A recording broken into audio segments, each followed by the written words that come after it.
It was a Wednesday morning when my phone rang, and I should have let it go to voicemail, but I didn't. I wiped espresso foam off my wrist, grabbed my phone from the kitchen counter, and saw my dad's name flashing. I was in the middle of finalizing the menu for the reunion. Wild mushroom risotto, short ribs, dessert trio. The fancy kind of Christmas dinner that would make even Emma shut up about her vegan cleanse. "Hey, Dad," I answered, cheerful. There was silence, then a deep sigh. "Claire, I need to talk to you about Napa." My stomach dropped. "Okay," I said, confused. He cleared his throat like he was trying to sound casual, but it didn't come out that way. "Listen, we've decided it's best if you don't come." I blinked. "What?" "The trip. Me, Mark, and Emma. We think it'd be better if you sat this one out." I felt my hand tighten around the phone. "You're telling me I can't come to the family reunion I planned? That I paid for?" Quick note. Before we go further, share which city or country you're watching from. "It's not about the money," he said. "You always make things so big, over the top. The balloon rides, the wine tastings. It's not what this family needs." "You mean effort? Thoughtfulness?" I snapped. "I've been trying to give you all something special for once."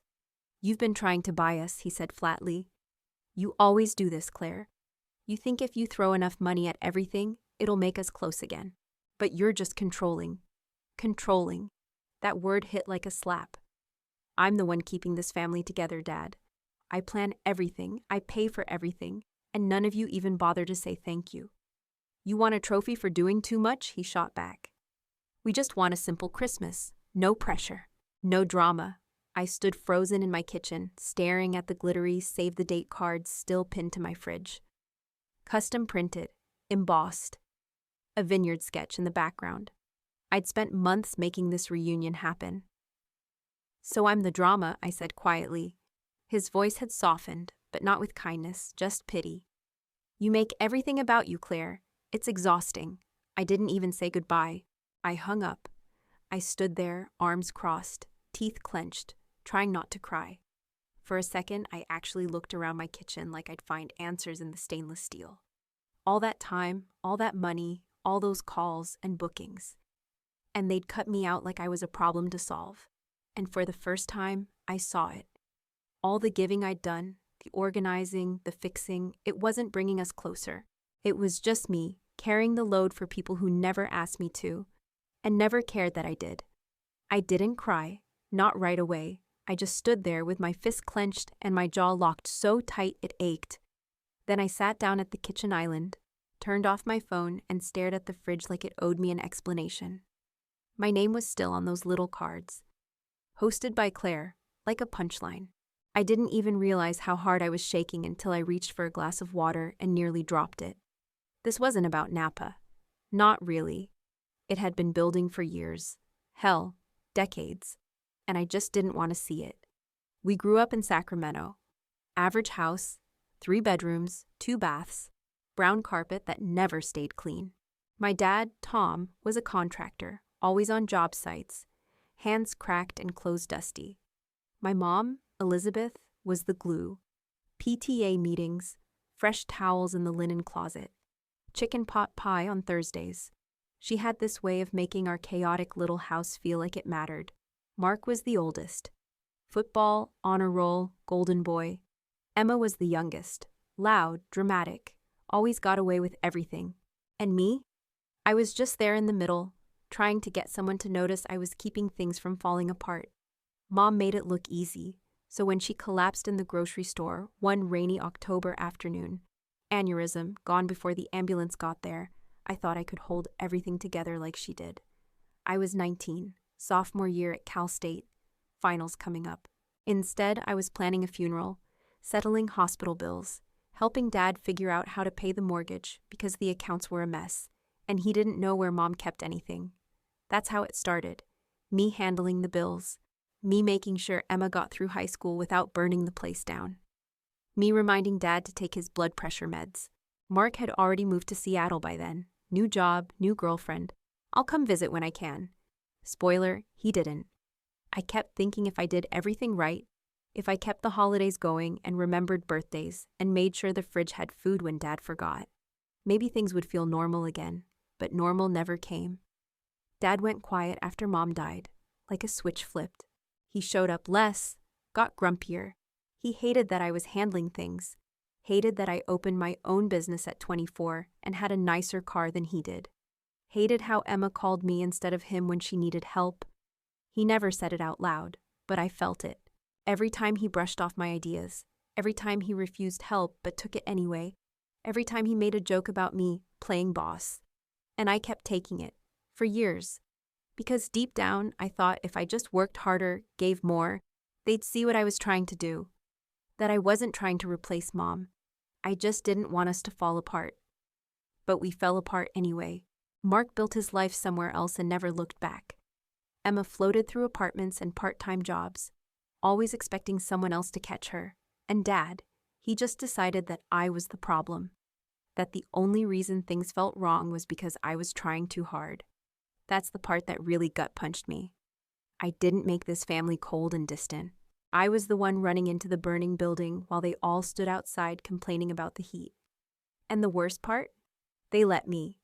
They let me handle the money, the plans, the emotional crap, year after year. And instead of being grateful, they just got comfortable, used to me bending over backwards, used to me fixing everything so they didn't have to. I wasn't part of the family. I was the help. I dropped the torn card into the trash and stood there, breathing like I'd just run a mile.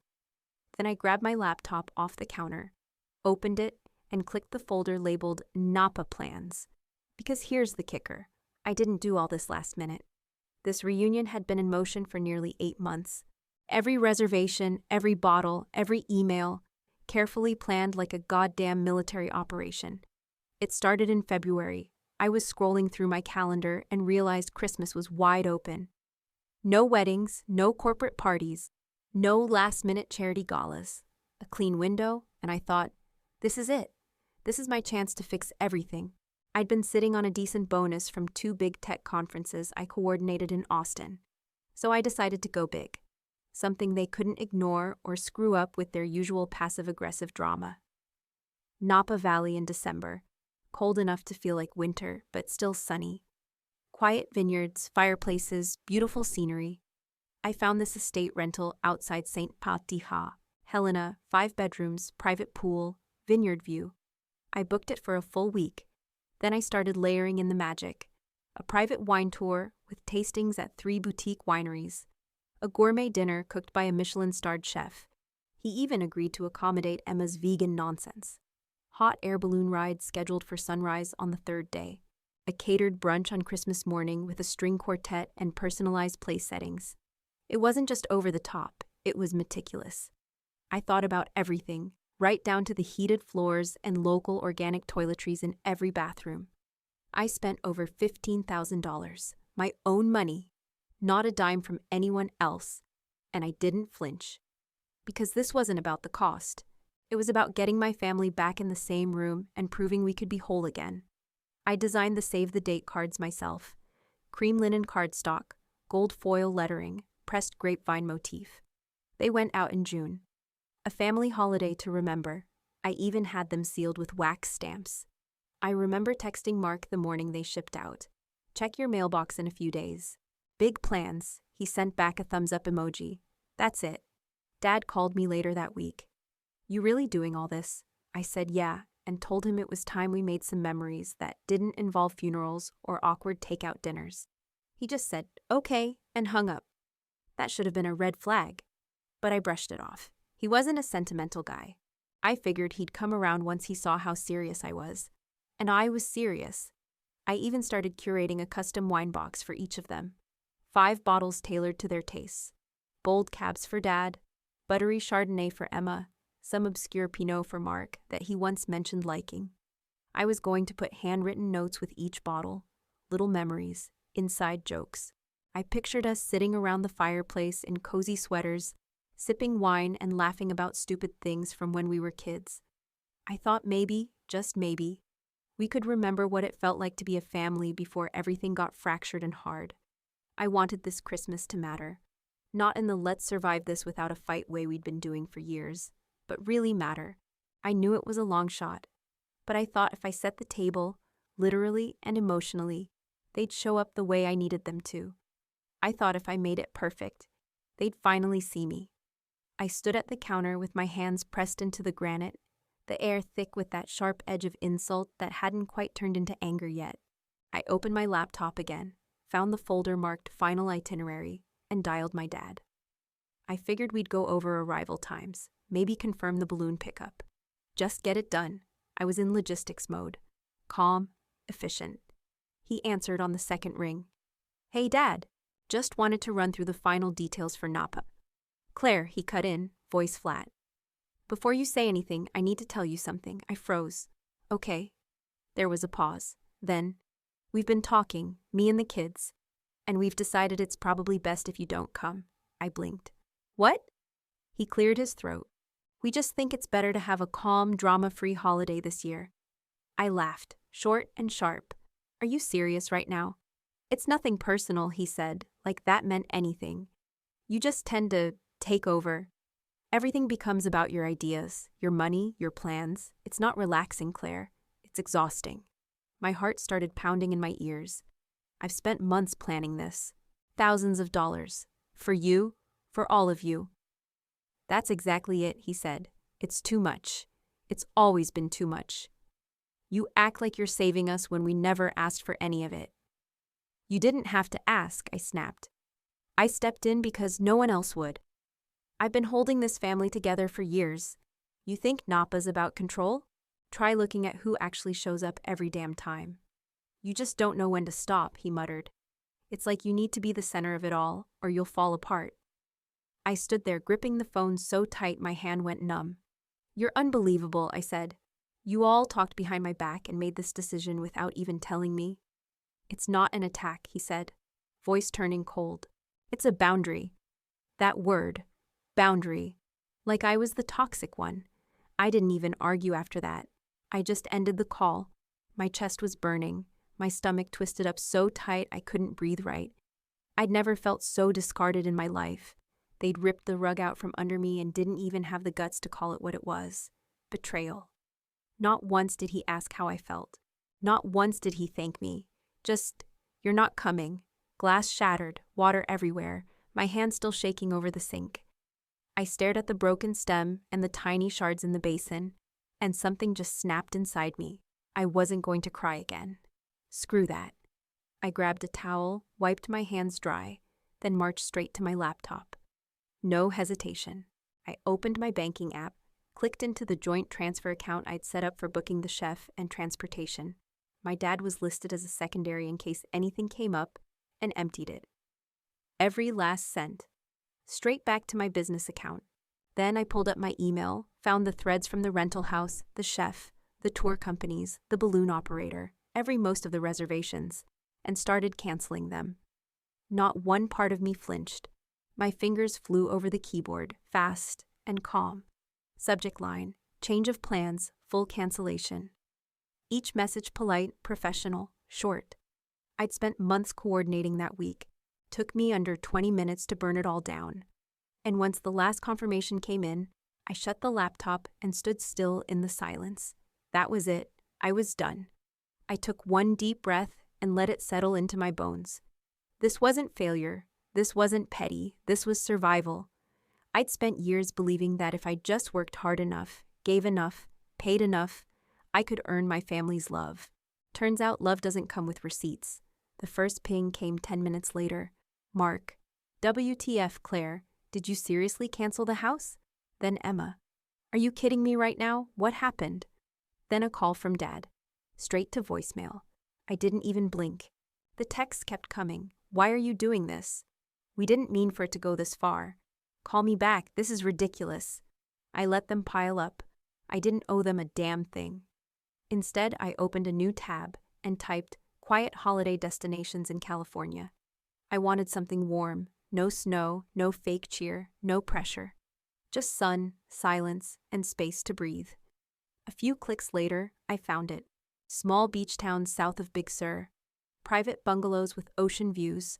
Walking distance to a little downtown strip with seafood joints and wine bars. I could practically smell the salt air through the screen. I booked it on the spot. 1 week, Christmas Eve through New Year's.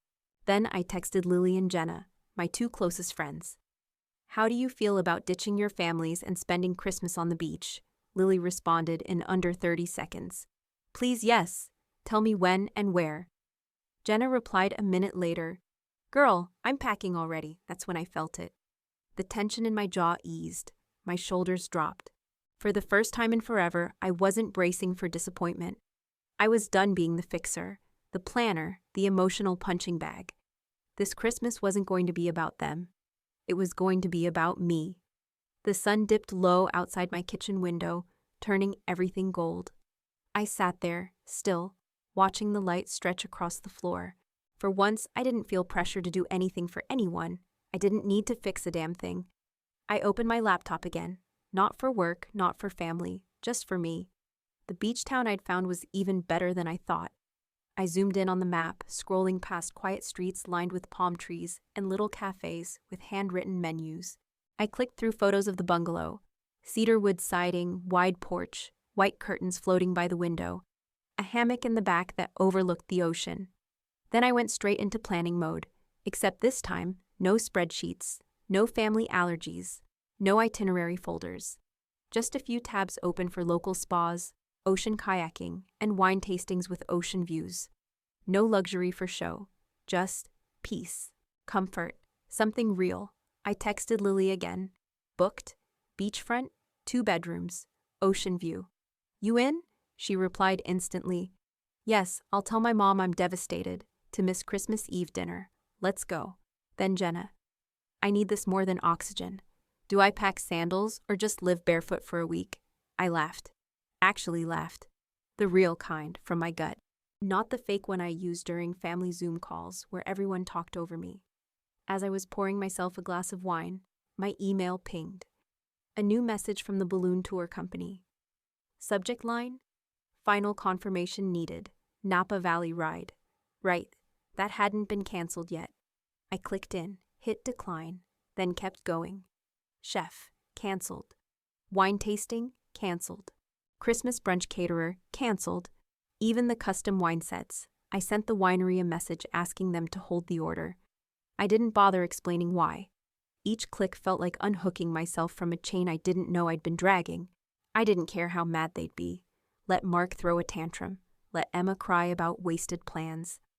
Let Dad stew in his righteous silence. They didn't get to have the trip I planned without me. Not anymore. This time, I chose me. I shut the laptop, picked up my wine glass, and walked out onto my tiny patio. The air was cool, but not sharp. I wrapped a blanket around my shoulders and sat down, watching the sky bleed from orange to navy. They could keep their guilt, their cold silence, their backhanded boundaries. I had warmth. I had space. And for once, I had clarity. I sat out there on the patio for a while, just watching the stars blink into place. Everything felt still, quiet in a way I hadn't felt in years.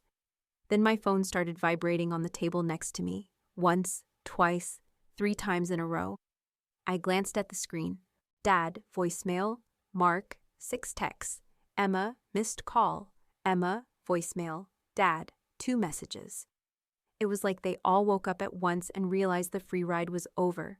I didn't touch it, just let it buzz itself stupid until the screen went dark again. Then it lit up one more time, Dad again. Another voicemail. I sighed and finally pressed play. His voice was low, shaky. I could tell he'd been crying or trying to make it sound like he had. "Claire, look, I was out of line. The whole thing got out of hand. I didn't mean to make you feel unwelcome. I was just frustrated. I thought we were all on the same page, and clearly we weren't. I know you put a lot into this, and I should have handled it better. I'm sorry, just call me back, okay? Let's talk." I listened without reacting. No tears, no anger, just stillness. Then came the text from Mark. "Nice move, Claire. Real mature. You couldn't handle being told no, so you blew up Christmas for the rest of us? You do realize people made plans based on that trip? Emma already requested time off. We have flights booked. This is beyond selfish. You ruined it." Emma's was even shorter. "What the hell is wrong with you? I was counting on this trip." I sat there, phone in my lap, heart like stone. It was so obvious now, I almost laughed. Not one of them said thank you. Not one of them said, I'm sorry we hurt you. It was all inconvenience, all blame. They didn't miss me. They missed the version of me that paid for everything and stayed quiet when they walked all over her. They thought I'd cave. I always had before. I stood up, went inside, and opened my notes app. Typed one single message. I've stepped back from all family plans because I refuse to be manipulated, guilted, or taken for granted. I did everything I could to hold this family together for years, and it was never enough. I'm done. Merry Christmas. I copied it and pasted it into a group text. Mark, Emma, and Dad. Then I hit send. A few seconds later, Mark is typing, popped up. Then stopped, then started again, then nothing. I didn't wait. I blocked all 3 of them. The second I did it, my whole chest felt lighter. I could finally breathe without that dull weight pressing into my ribs. No more last-minute expectations. No more guilt-tripping phone calls. No more explaining myself to people who never cared to listen. It was over. They could keep their anger, their confusion, their twisted idea of what family means. I didn't owe them anything anymore. I walked back to the kitchen, poured myself another glass of wine, and pulled up my trip itinerary. Spa appointment at noon, paddleboarding the next day, dinner reservations by the pier. It was exactly what I wanted. No performance, no obligation, just joy. They had their chance. Year after year, I showed up for people who never truly saw me. Now, for once, I was showing up for myself. The sky was a perfect, stupid blue. No clouds, no wind. Just sun, salt in the air, and waves hitting the shore like a metronome. It was Christmas morning, and I was walking barefoot through the sand with Lily and Jenna, iced coffee in one hand, and my flip-flops dangling from the other. Lily had a Santa hat on. Jenna wore reindeer ears she picked up from a gas station the night before. I hadn't even packed red or green. I didn't want a single thing reminding me of what Christmas used to be. We stopped at the edge of the water and let it rush over our toes.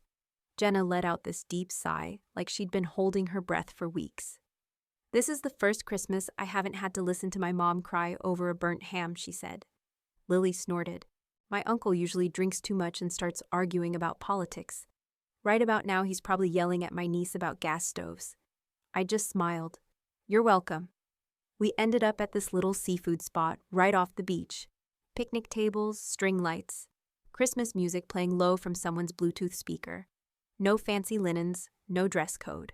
Just grilled shrimp, fresh crab, and a bottle of cheap wine we all pretended was better than it was. We didn't do anything big, just passed around a few small gifts we'd picked up for each other from the local shops. Lily gave me a seashell necklace she found at the pier. Jenna handed me a paperback with a sticky note on the front that said, "For your next solo trip, no speeches, no forced moments, just us, eating and laughing, sun on our shoulders." Halfway through the meal, my phone buzzed in my pocket. I pulled it out and saw the name, Dad. One message. I didn't open it right away. I left it there on the table next to the hot sauce. Let it sit while we finished eating. Later, while the waitress boxed up our leftovers, I finally glanced at the message. "Merry Christmas, Claire. I hope you're finding peace today." That was it. No guilt, no apology, no, "Are you coming home?" Just a plain sterile wish for peace, like I was some distant coworker he barely remembered. And for once, it didn't gut me. It didn't spark rage or sadness or even relief. It just was. I locked the screen and slid the phone back into my bag. Jenna raised her glass. To the beach, to bad wine, and to whatever comes next. We clinked. For the first time in years, I didn't feel like I was faking my way through Christmas. There was no pressure to make anyone happy. No tiptoeing around moods or expectations. Just sunlight, salty skin, and 2 people who wanted me there because of who I was, not what I gave. This, right here, was the kind of Christmas I'd been chasing all along. I just didn't know it until I stopped trying to earn it. The sun was still warm on my skin when we left the restaurant, but something deeper had shifted inside me. Not just relief, something heavier, like I'd finally stopped dragging a weight I didn't even realize I'd been carrying. Back at the bungalow, while Lily and Jenna napped off the wine and seafood, I sat alone on the porch with my legs tucked under a blanket and started thinking about what came next. The texts had trickled in again. Dad, Mark, Emma, all trying to claw their way back into the conversation. Apologies, excuses. Half-hearted peace offerings. I didn't respond. I didn't block them either. I didn't need to anymore. Their words didn't stick the way they used to. I wasn't playing that game again. In January, I'd be back in Sacramento for work, briefly. And yeah, I planned to see my dad while I was there. 1 cup of coffee, 1 conversation. No grand reunion. No pretending things hadn't been said. Just a real talk, adult to adult. But this time, I wasn't walking into his house with my arms full of gifts and a smile that said, "I'll fix it all." This time, I wasn't fixing anything. He could meet me halfway or not at all. Mark and Emma, I didn't know yet. I wasn't rushing it. I wasn't chasing people anymore. I'd spent too many years handing out pieces of myself, hoping someone would finally say, "Thank you." No more of that. What I wanted now were real relationships, mutual effort, honest conversations. If that meant fewer people in my life, fine. I'd rather sit at a small table with real connection than a full one with cold silence. I'd already started rebuilding with the people who showed up. Lily and I made plans for a weekend hike.